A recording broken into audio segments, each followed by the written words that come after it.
ညီကိုတွေအားလုံးပဲမင်္ဂလာပါပီတီဖို့ပွဲ channel ကနေပြီးတော့ကျွန်တော်ညီကိုတွေအားလုံးကိုကြိုဆိုလိုက်ရပါတယ်ခင်ဗျဒါမင်းညကစားသွားခဲ့တဲ့ပွဲစဉ်တွေထဲမှာတော့ဒါကျွန်တော်ရဲ့အကြိုက်ဆုံးပွဲစဉ်နှစ်ပွဲကတော့ဒါကောက်ကောက်အောင်မြင်မြင်ဒါကြော်ဖြတ်နိုင်ခဲ့တဲ့အတွက်ကြောင့်မို့လို့ကျွန်တော်ညီကိုတွေအနေနဲ့တော့ဒါအပြည့်အဝပြုစုခွင့်ရမယ်လို့တော့ကျွန်တော်အနေနဲ့ယုံကြည်ပြီးပါတယ်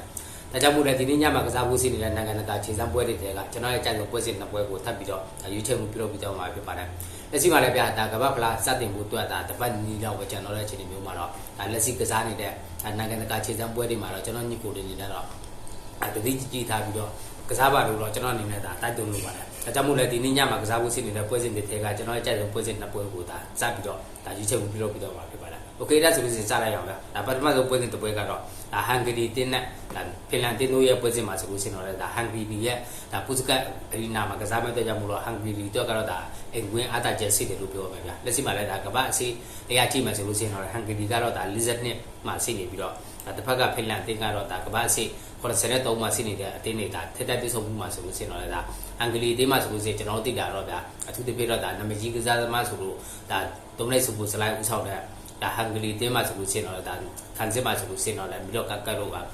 ကျွန်တော်သိကြတဲ့ကစားသမားတွေပေါ့အထူးသဖြင့်တော့ဒါအတင်းကြီးမှကစားတဲ့ဒါကစားသမားအနေငယ်ပဲပါဝင်တဲ့ဟန်ဂလီတင်းရဆိုလို့ရှိရင်တော့လည်းဒါအတင်းလိုက်စုစည်းမှုကတော့မဆိုဘူးဗျာကစားပုံကလည်းဒါအတိုင်းအတာတစ်ခုထိတိုက်စစ်ကစားပုံကောင်းမွန်တဲ့အတင်းတင်းဖြစ်တဲ့အတွက်ကြောင့်မို့တစ်ဖက်ကဖင်လန်တင်းကတော့လက်ရှိမှာဆိုလို့ရှိရင်သူတို့အတင်းကြီးရတာနာမည်ကြီးကစားသမားမရှိတဲ့လောက်စားပါပြီးတော့ဒါလက်ရှိဖင်လန်တင်းရကစားသမားတွေကိုကြည့်မှဆိုလို့ရှိရင်လည်းဒါဥပအတင်းငယ်ကလေးမှဒါကစားနေတဲ့ကစားသမားတွေပါဝင်နေတဲ့အတွက်ကြောင့်မို့ဒါကစားသမား quality ဘိုင်းမှာကြည့်မှဆိုလို့ရှိရင်တော့လည်းဒါဟန်ဂရီတင်းကတော့လူငယ်စုဖွဲ့မှုပို့ပြီးတော့ဒါဖင်လန်တင်းထက်ဒါတောက်တင်းတဲ့အခြေအနေမျိုးရှိတဲ့အတွက်ကြောင့်မို့လက်ရှိဒ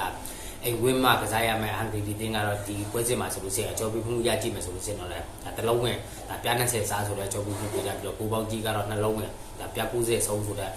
အကျော်ပြီးမှုပြတာကိုပေါင်းကြီးဖွင့်လက်ထားပါလားဒါကိုပေါင်းကြီးကတော့ဒါနှလုံးအပြည့်ဆုံးနေတော့ပေါက်လာတာကိုပေါင်းကြီးမှာဆိုလို့ရှိရင်တော့ကျွန်တော်နေတော့ဒါဖင်လန်ရဲ့ကစားပုံရကြည့်မယ်ဆိုလို့ရှိရင်ဖင်လန်ကတော့ဒါခံစစ်ကိုအဓိကအသားပေးပြီးတော့တံမြကောင်တာတွေနဲ့ပဲကစားတဲ့အတင်းတင်းဖြစ်တဲ့ကြောင့်မို့တော့ဒီပွဲစဉ်ကတော့ဒါနှစ်သိန်းပေါင်းတွင်းကိုမြင်ရဖို့ခဲရင်းတယ်လို့ကျွန်တော်အနေနဲ့ယုံကြည်မိတယ်ဗျလက်ရှိမှာဆိုလို့ရှိရင်တော့ဒါဟန်ဂရီတင်းကတော့ဒါကမ္ဘာဖလားခြေစစ်ပွဲကဒါထွက်ခဲ့ရတဲ့အတင်းတင်းဖြစ်တဲ့ကြောင့်မို့ကမ္ဘာဖလားခြေစစ်ပွဲအုပ်စုမှာဆိုလို့ရှိရင်ဒါဟန်ဂရီတင်းကတော့ပေါ်တူဂီအိုင်ယာလန်နဲ့ဒါအာမေးနီးယားလို့ပါဝင်တဲ့အုပ်စုမှာဒါခက်ခက်ခဲကစားခဲ့ရပြီးတော့နောက်ဆုံးမှာတော့ဗ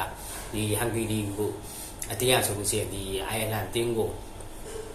အိမ်ကွေးမှာဒါ3-2ဆိုတဲ့ရလနဲ့ဆုံးနေခဲ့လို့ဒါဒီတတိယအုပ်စုတတိယနဲ့ဒါကမ္ဘာဖလားခြေစစ်ပွဲကနေထုတ်ခခဲ့ရတဲ့အခြေအနေမျိုးမှာဆိုလို့ရှိရင်တော့တစ်ဖက်ကဒါဖင်လန်တင်းကိုကြည့်မယ်ဆိုလို့ရှိရင်တော့ကမ္ဘာဖလားခြေစစ်ပွဲမှာတော့ဒါ9တင်းအုပ်စုပါဝင်တဲ့အုပ်စုမှာပါဝင်ခဲ့ပြီးတော့ဒါနယ်သာလန်ပိုလန်နဲ့ဒါမော်တာဒီလီတူနီးယားတို့ပါဝင်တဲ့အုပ်စုဒီ9တင်းအုပ်စုမှာဆိုလို့ရှိရင်တော့လည်းဒါ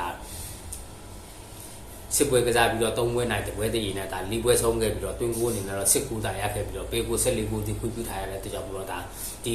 ကမ္ဘာဖလားခြေစစ်ပွဲမှာကစားခဲ့တဲ့ဖင်လန်တင်းရဲ့ခံစစ်ကတော့တော်တော်လေးကိုအားနေတယ်လို့ပြောမယ်အထူးသဖြင့်တိုက်စစ်ကလည်းဒါကိုရဖို့ရုန်းကန်နေရတဲ့အခြေအနေမျိုးမှာဆိုလို့ရှိရင်တစ်ဖက်ကဟန်ဂရီတင်းမှာဆိုလို့ရှိရင်တိုက်စစ်အသားပြုတ်ပြီးတော့ကစားတတ်တဲ့ဒါတိုက်စစ်ကောင်းတဲ့အတင်းတင်းဖြစ်တဲ့အတွက်ကြောင့်မို့လို့ဗျာဒီလက်ရှိဒီတလုံးဝင်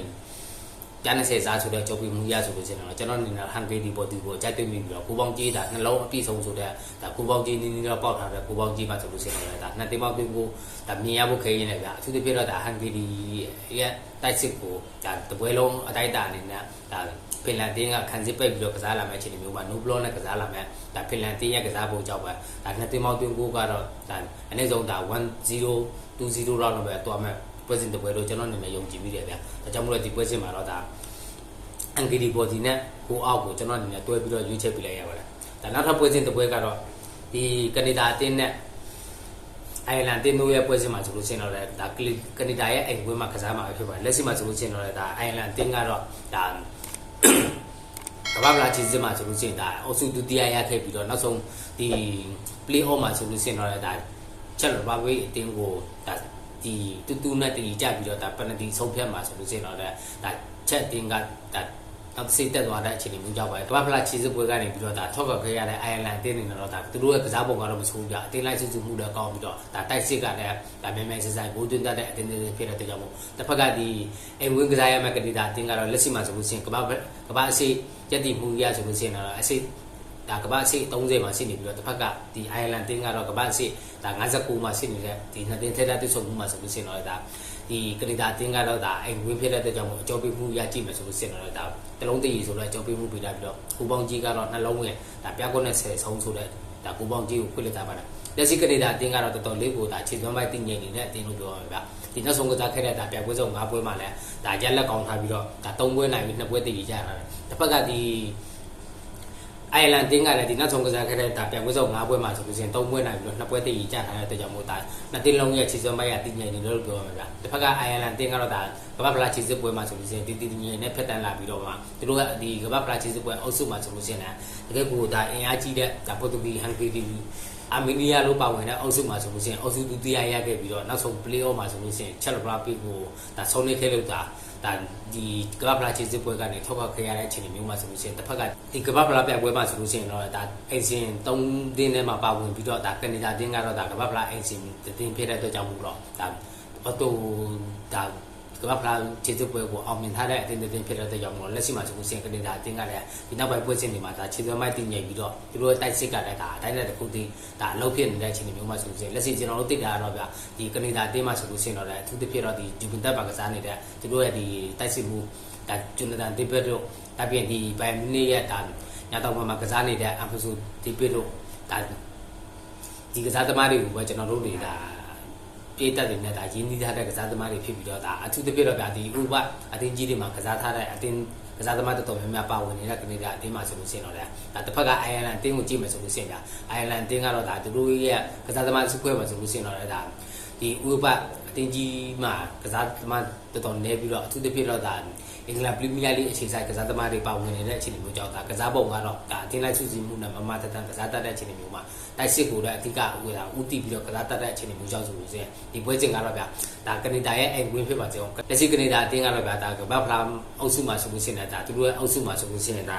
ဘော့စနီးယားနဲ့ကာတာဒါဆွစ်ဇာလန်တို့ပါဝင်တဲ့ဒါအုပ်စု B မှာကြားရောက်နေတဲ့အတင်းဖြစ်တဲ့အတွက်ကြောင့်မလို့ဗျာဒါကမ္ဘာဖလား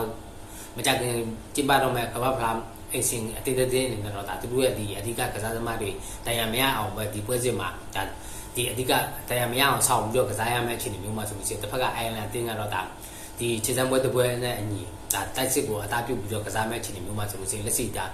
ဒီအကျုံးပေးမှုရကြည့်မယ်ဆိုလို့ရှိရင်တော့ကနေဒါရဲ့ဒါအိမ်ဝင်းအားတာချက်ကြောင့်ဒါတလုံးတည်ဆိုတော့အကျုံးပေးမှုပေးတာပြင်မယ်လေကျွန်တော်အနေနဲ့တော့ဒီပွဲစဉ်ကတော့ဒါ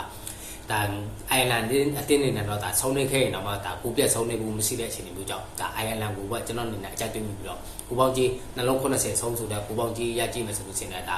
အိုင်ယာလန်အတင်းနေနဲ့တော့ဒါသူတို့တရားတိုက်စစ်ကလည်းဒါကိုရဖို့မပူသေးတဲ့အခြေအနေမျိုးမှဆိုလို့ရှိရင်တစ်ဖက်ကကနေဒါအတင်းကလည်းဒီနောက်ပဲပွဲစဉ်တွေမှာဒါသူတို့ရဲ့တိုက်စစ်ကလည်းဒါကိုရဖို့ဒါမပူသေးတဲ့အခြေအနေမျိုးတွေကြောင့်ဒါနှစ်တင်းလုံးရဲ့တိုက်စစ်ကဒါကိုရဖို့ဒါလွယ်ကူတွန်းတဲ့အခြေအနေမျိုးတွေရှိတဲ့အတွက်ကြောင့်မို့တော့ဒါနှစ်တင်းပေါင်းတွင်းကိုမြင်ရဖို့